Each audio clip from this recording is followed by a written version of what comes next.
eh. May binabayaran kami sa city yun Divisoria Recto. Diba? Ay yung daanan, sobrang laki nung una. Pagdating ng dilim, sobrang sikip na. Pinaluwag ni Isko.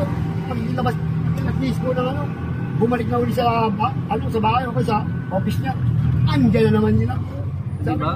Wala talaga itong mga sabi ko dapat dito 24/7 kung gawing pagbabantay para kahit po pag nasinagan ng hangin ang panghi sobra.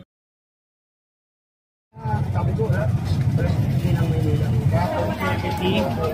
may narinig pa ako dyan nung nag-clearing kayo, may nagsabi pa mga tupa ni Mayor sa akin sir sa tingin ko kasi mga sumusobra na yung mga